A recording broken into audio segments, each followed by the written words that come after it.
This is the place where sports opinions collide, dead in sports. Here with your guy, Sheldon J, man, and I'm going to keep this short and sweet. I wasn't going to make a video, but I said, let me go ahead and say something since this day was so whack, man. I'm just going to give you the three most disappointing things of the day that I saw in football. We're going to start with number three. Number three, the Atlanta Falcons.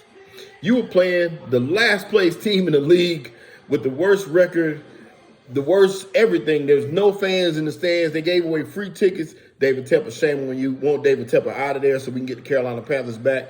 But David Tepper had those guys in there with nobody in there. You had everything in your favor. You're playing for a playoff spot. You're playing for division lead, division championship, and you laid an egg. Desmond Ridder, he is not the answer, bro. I know y'all say give him some time, but I don't need no more time. Desmond Ridder, get your quarterback in there that can make moves with these guys that he has, these weapons all around him. I think you get somebody electric like Justin Fields, but we'll talk about that, save that for another day. Team number two that we're going to talk about. This one's tough for me because I had to weigh it kind of a little bit, but we'll talk about the Green Bay Packers. The Packers surprisingly did not play bad. Jordan Love, he had a decent game, just missed a couple throws, but it still didn't make any sense to me how they lost that game.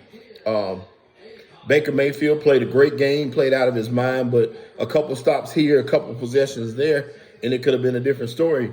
I see the progression of the Packers, but we need to see the results on the field at this time. We need to see the wins, and we didn't get that today. So they are definitely my number two, and they had every opportunity to win that game as well and take control of that game, and they did not.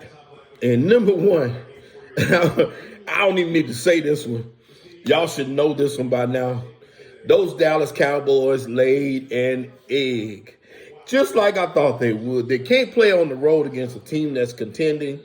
They made Buffalo look like the Buffalo back when Jim Kelly and Thurman Thomas. I just told him in the chat, I said, they made Cook look like Thurman Thomas. And I don't know if you ever saw him, but go back and take a look at Thurman Thomas when he played running back. He looked like that, what you saw today. It was embarrassing. Dak did nothing. CD did nothing. That defense didn't show up. Michael Parsons did nothing. You saw injuries happen. You saw just a horrendous coaching job. They wouldn't throw it. They should have thrown a challenge flag in the first half. Just a terrible game from start to finish for a team. And I was disappointed that they even let Dak stay in the game to get that late touchdown. That don't even matter. But yeah, they are who we thought they were. And I can't wait to see the responses and what people got to say about Dallas and what they did. That was pretty bad. And that was my number one. Honorable mention, though, those New York Jets. And the only reason I'm talking about the Jets getting blown out like they did by Miami was, one, they did it without Tyreek Hill, who, in my opinion, was the MVP of the league until he went down. Now it's Christian McCaffrey. And two, everybody built Zach Wilson up to be this great player again. I don't know where it came from, but the media was all on him after his win last week. And he finally played a great game. He's great. He's great. No, he's not. We know who that boy was. He don't belong in the league. Come on, man.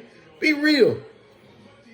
So that's what and also the Bears, man. Y'all had every opportunity to win that game, and you gave another one away. The Bears have given away more games this year than any team I've seen, I think, in a lifetime. It's ridiculous. But those are my picks for the day. Of course, the Eagles play tomorrow. Jalen Hurts is doubtful. We're going to see what happens with that. Darius Slay had surgery on his knee. They need that win to stay in contention for the top spot. And we'll see how that goes after this, man. But nonetheless, it's a fun league. Shout out to Lamar for winning that game tonight. Put himself back in MVP race as well. And let's see what the rest of the season takes us, man. This is fun. It's fun to me. Down the stretch, you got some horses. So let's go. And Patrick Mahomes is coming back too. All right. Let's see what happens. I'm out. Your boy, Sheldon J. Peace.